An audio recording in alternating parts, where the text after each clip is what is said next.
in a block Gemara. Today's daf. This is Wednesday. Is daf Yud Zayin Amid Aleph.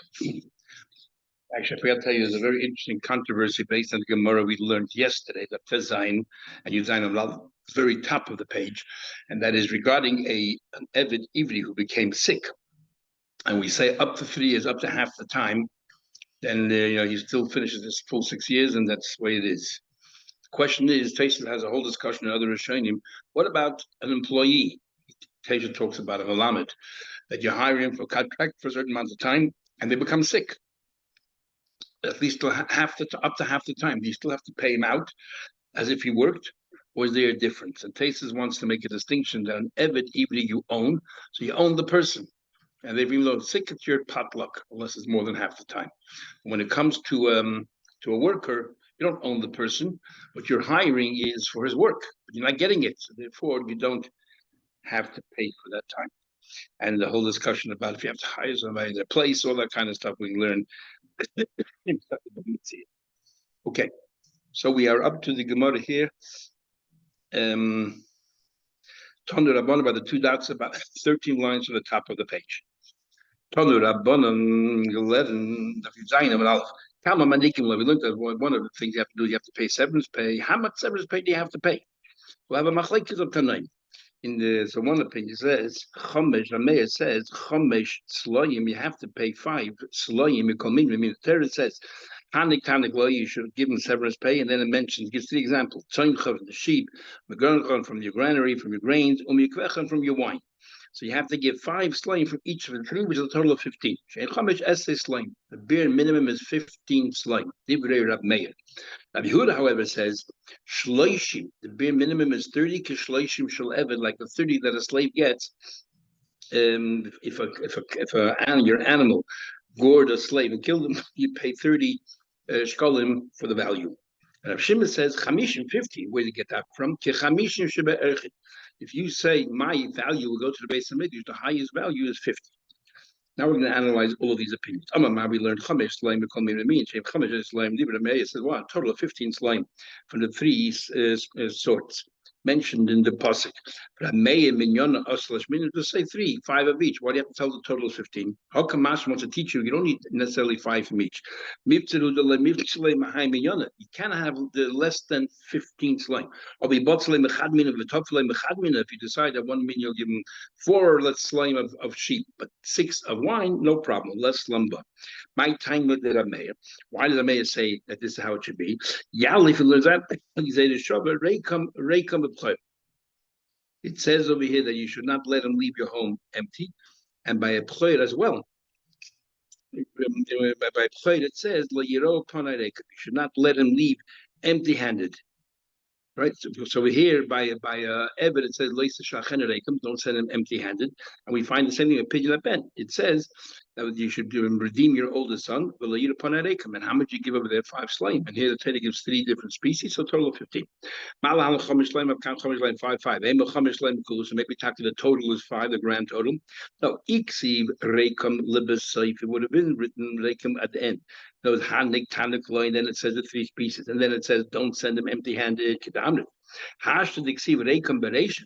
But now that it says reikum in the beginning, before even it says hanik tanik, it says in the pasuk that don't come to see me empty-handed. Shadi reikum will take that word empty-handed and toss it out. So reikum agoyin reikum ayekim, and all 3 of them don't come without this, don't come without that. So a total of 15 slain. Says the Gemara, Benela one will now oilus also don't come empty-handed when you come to the base. Some people learn the Gemara Chagiga, when you come to the base, some makers will come empty-handed, and there the value is only 2 kesef. On Makro, it says in Pasuk here, description is why the Torah says there gives a reason. Why should you actually give Hanukkah severance pay? So the Torah says Hashem berach Hashem alekecha, because Hashem benched you, and therefore you should share a little bit of the blessing with Him. Therefore, Titanoi, give that to Him. So therefore, it has to be a blessing. You can't reduce it to the bare minimum. You got to give more than that. Okay, that's a matter. We don't have relations in my time. Where does Eved come in? Yalev, he learns Nesina. He had different Shabbat. Nesina, the word Titan Eved. Mala halon shleishim, just like with the Eved, what do you have to give? You have to give $30 if your cow gores the Eved and kills him. I've counted shleishim here also $30 you have to give. It says Titan, you give 30. No, we have the word Nesin in other places as well. V'nei live Nesin and Nesin Erchen. My Erchen is more than 30, it's 50. It says there also that you should give. So why don't you learn from there? So we answer, and the question is, just like when there's 50, it's greater than 30. Same here. So Chada give two answers. First of all, we have a rule to fast them, the rube like to fast them. To fast them or to fast, you have a choice to give more or less. If you give less, you can never go wrong. Okay, the worst thing is you could have given more. But if you give more and you shouldn't have, you gave too much. So therefore, to fast would have been there, and you don't give more than 50. We go down less. It's better to learn Eved from Eved. 30, we're talking about an Eved, how much severance pays. You should learn from the damage to an Eved or from killing an Eved, rather than Erchen. Where does Erchen come into the picture? Okay, that's Rabbi Yehuda. Comes along, Rabbi Shimon says, no, let's learn from Erchen. Erchen. My time, Rabbi Shimon, what's his logic? Gomar, he learns the sin of Erchen. You said the sin of comes from Ebed. I say you learn it from Erchen, and by Erchen is all different kinds of values, depending how old the person is, the gender it is, but the highest is 50. That's what you have to give it like. How do you know 50? Maybe the smaller the Pachish Erchen go down to 3 slime. Because in the Pachish Barach Hashem Lekachasi, you have to give Hashem blessed, you have to give, be generous. V'neilev Nesin Eved, let's learn from Eved as well. Let's learn from Eved, what? That is 30. And for the reasons, first of all, to fast the middle, to fast, you're jumping from an Eved 30 to 50. Why be so generous? But the reasons that you gave before, let's compare Eved to Eved. Rab Shimon had different Shava. He's not learning from the word the sin. He's learning from the word Micha. A person cannot make up their own Shava. It's only passed down halacha. We see that from Rebbe to Rebbe. And they're told which words are there. One place in traces we had that they just were given a number and then the Rebbe work out which ones. Rashi says here that they're told which word is going to be used for Gzei Shava. And so therefore Rav Shimon actually had a different Gzei Shava altogether. He never heard the Gzei Shava of the Sinner. His Gzei Shava was Micha. It's but it says by an Eved when he becomes impoverished, and it says by Erkin if he's very poor and he can't afford to pay. That's why it said trying going to Yaakov all those 3 swords because you got to get 5 slime from each. That Yehuda Shimon, I trying to Yaakov lumbly. What do you need them for? Says he, what high, but you know what I need it for? Like in the time, I would have thought only if you want. Since he was working the farm, you got to give him sheep. Also give him from the wheat. From the wine, the rabbis called up everything else. Everything in the house is blessed because of him. You have to give him. Tell you. So why highlight these 3? To tell you. They all add, contribute, have kosher, everything which multiplies. But money doesn't grow. And if you cannot pay with cash, you got to give them, something equivalent. No, what the exception is a mule. A mule can't bear any children. Shimon says no. Mules, they themselves do enormous benefits. They do your freight for you, and therefore that's considered a blessing. You can therefore give them mules. Rabbi Elazar and Yaakov says no. He said, if you're smart and astute, you can take the money and invest it and gain a lot more than you invested. So therefore, they're considered growth areas. We need them all. Why do I need tzoyin gain and yaket? Because I'm going to tzoyin sheep have a mean balachai. I mean, even only living animals. Gedule karka and that means which grow. Because I'm going to gain in wheat. Because of gain and having never thought gedule karka in something which grows fine. Balachayim loy, but not living creatures. Because I want to tzoyin. Okay, so between tzoyin again, living things and non-living things. But Yaakov lamali, wine. What do you need to tell me about wine? Lemar, it comes to exclude something. What are we excluding? But we just had a machlekes. Lemar lemutik safim. One of them says it's to exclude money, and lemar lemutik pros says to exclude mules. So we would think the reason why he had to get severance paid because he was a blessing to the house. What happened? He wasn't a blessing. What happened? He was a klutz, and he ruined everything. He didn't contribute at all to the house. What happens then? The house is blessed because of you. Fine. But if the house wasn't blessed, you don't have to give him severance pay. Like we have a number of times. But say if it's double up, tell you the endless amount of times, regardless of the situation, you have to do this. So why say because he blessed? Even in the case he doesn't bless, you have to give. Be a mensch and give him commensurate to how much benefit you had from this person. If he was very beneficial, you should be more generous than these bare minimums. And Rabbi ben Azariah, he disagrees. He says he take the pasuk literally. If the house is blessed because of him, then you should give him severance pay. But if the house was not blessed because of him, then ain't manikim loy. You don't give severance pay. In came matam loy halakanics. Why is it? Why? Don't learn anything from there. Don't infer anything. The Torah sometimes it speaks double because that's how people speak. Tell me, we learned. Eved Ivri. Now we're going to make a distinction between an Eved Ivri and a Jewish maid. Eved Ivri, an Eved Ivri, Oived es haben. An Eved Ivri serves a son. Ve'enu Oived es habas. An Eved Ivri will serve if the master dies, he continues serving, but serving only the son and not the daughter. Alma Ivriya, but a Jewish maid, if the master dies, Eina Oivedes lo yesaben, lo yesabas. She's totally free. And needed somebody who stayed beyond the 6 years and they passed the year. Somebody who sold to a goy. Then we said, you're there till Yovel, Einu, Oived, lo yesaben, but if the master dies, you don't serve either the son or the daughter. How are we going to analyze this? You start off saying every you made a distinction between the son and the daughter. What's the difference? How do you know? The Torah says the pasuk, one pasuk says, serve you sheishon. You, and not what? What mean you? Because you said that the Eved has to serve 6 years. We're going to serve you, the chaval, not your heirs.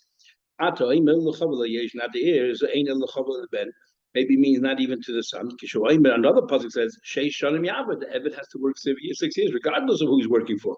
So one pasuk says he works 6 years regardless of who he's working for. The other pasuk says only if he works for you, not if you die. So how do we reconcile that? To you and not to your heir. Okay, you included the son. What about, let's say, a brother? A brother also has certain entitlements. So how do you know to exclude a brother? You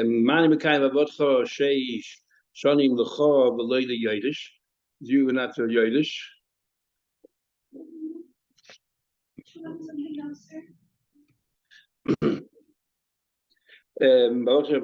Mara is.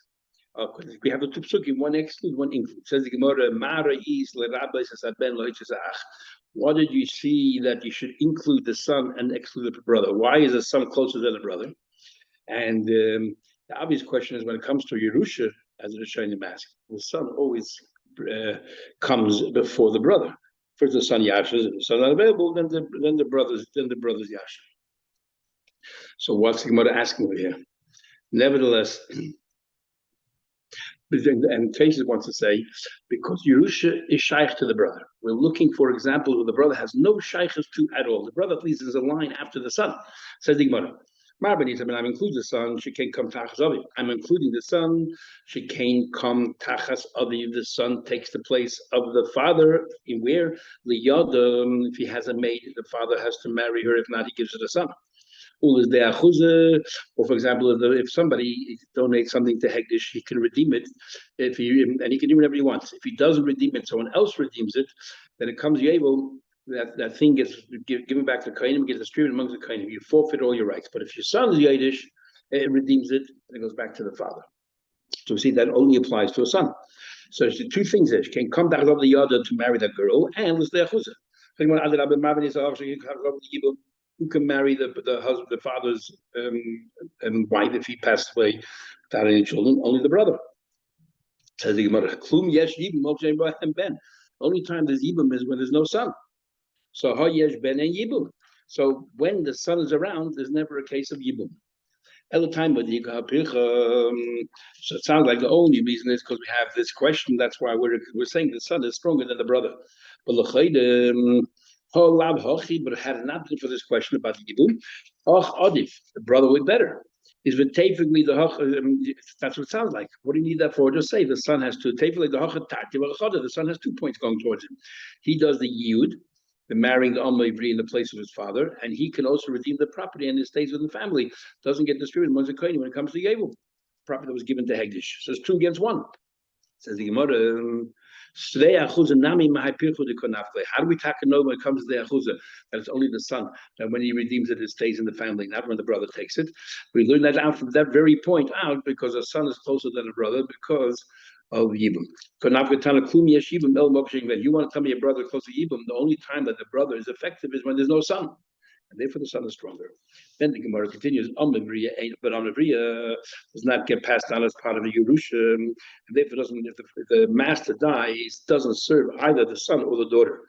An Eved Ivri serves the son, but an Amavriya does not serve the son or the daughter. So how do we know that? How do you know that?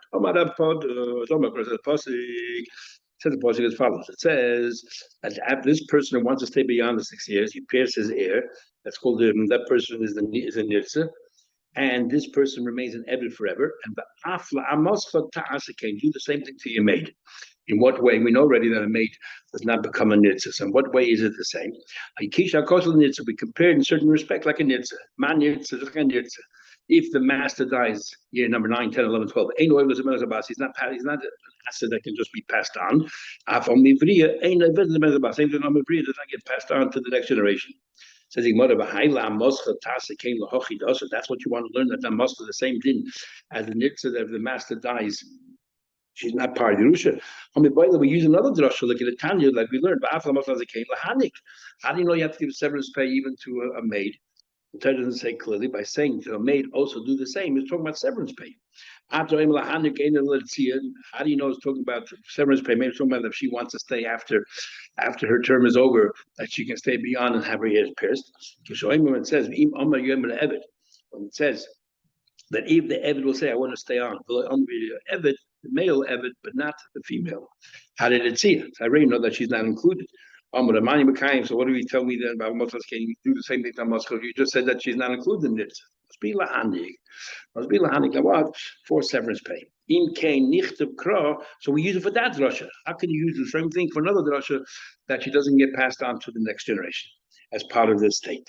Let us say my tasa, an extra word as well. Shaman let 2 dinim from here that she gets severance pay and she's not part of the assets to be passed on.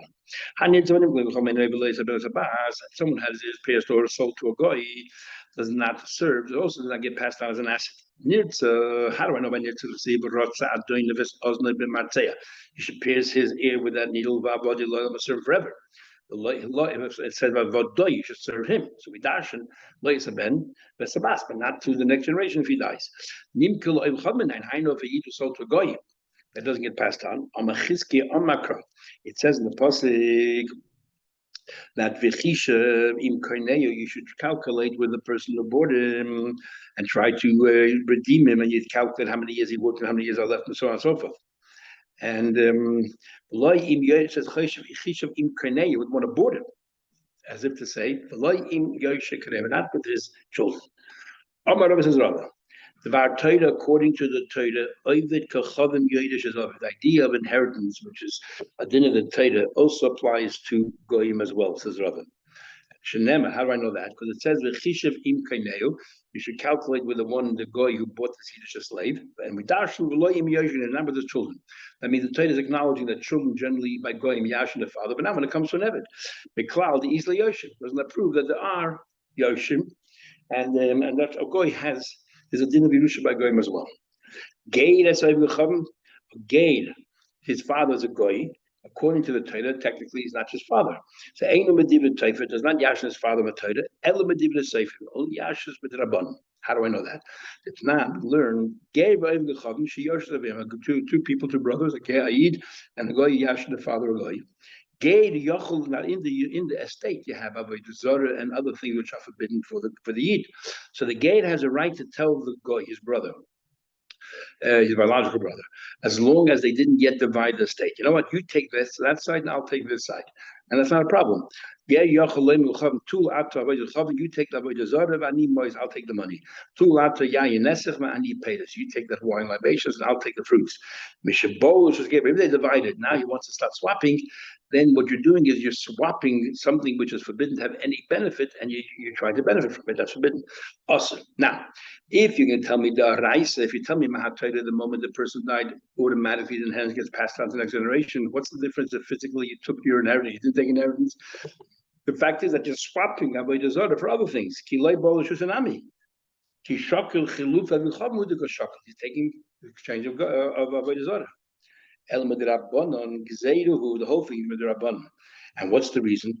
If a guy is a ger is not yashing his father, why does Rabbanon say a ger should be able to yash his father?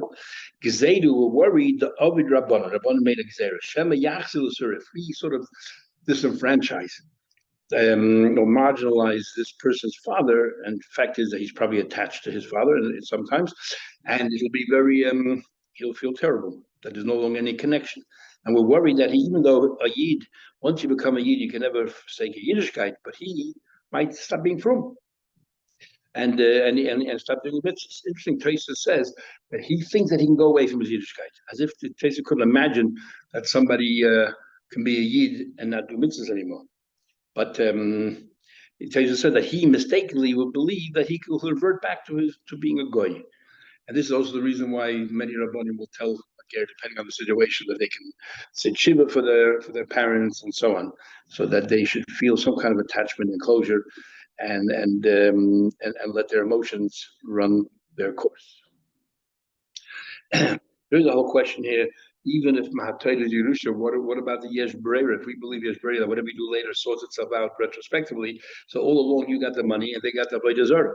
So if you hold like those opinions that in dinim of the Torah there's no Brera, then that's good. Trace says that if you already had it in your hand, it became yours, and then afterwards you change it, it doesn't fall under the banner of Brera.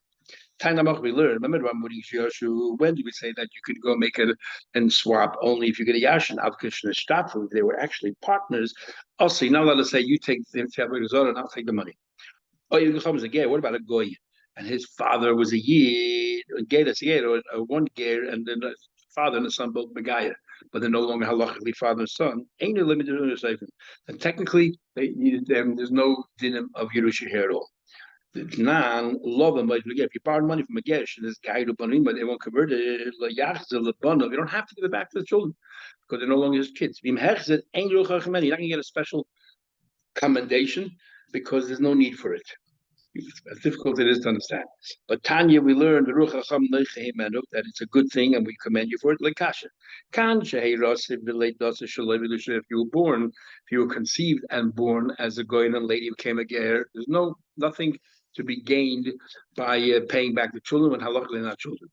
But if you conceived as a goy, was born as a yid, then in that case, because everyone accepts this person as a full-fledged yid, you should pay back the loan of the father. Why people think that you never have to pay back a loan, and therefore you should. And Tesa said this is specifically about a loan because the person gave you from their money, lent you and did you a favor, according to the Tam. Since he did you a favor, it's not right not to show appreciation and acknowledge it. The Reed disagrees, but that's what main Tam should. Say further. Goy actually yashnas his father Matoida, but not from what you said before. Because there's a pasuk Yerusha le'esav nasati tzasei. I give Yerusha le'esav. I'm giving Mount Seir. So anymore, you bring a knife from Esav, but Dilma Yisrael Mumah shiny. The Gemara says clearly that Esav is Yisrael Mumah. This is very important because there's a big argument if the Yidden prior to Matan Torah had the status of Yidden or of Goyim, where they just been Noach, and according to many, they were just Machlekes Rashi and Ramban at the end of Pashas Emor. And then we have, of course, Mishnah Melech and the Sefer, where he talks about this Barichas and Pashas Rochim and so on. But here the Gemara clearly calls Esav Yisrael Mumah. So that's what lends credit. So those who say that prior to Matan Torah they were already eaten. He brings not from Esav but that I gave to the Bnei bringing life from light. That I gave to Bnei Light as Ar Yerusha. I gave my Yerusha. Clearly, it's Yerusha by Goyim. Says the Gemara, my time of Rabbi, why does it like Rabbi from Esav? Miksi, does it say what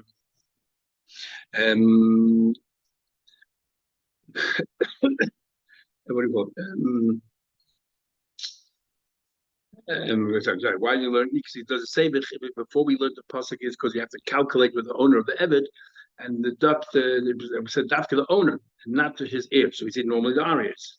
So he said my time by the Rava. Miksi does it say b'chishav im kainehu v'lo you're making such an inference? Where does it say? It just says calculate the kaneir. Because in most cases he'll still be around. But if he isn't, then you do with the children. Who said it to show? So Rava who disliked the Chibaravin shot from Esav or from late, my time alone Chibaravin, Kvoided Avram shiny. The cover of Avram is very different. Okay, have a good day. See you tomorrow, Mitzvah.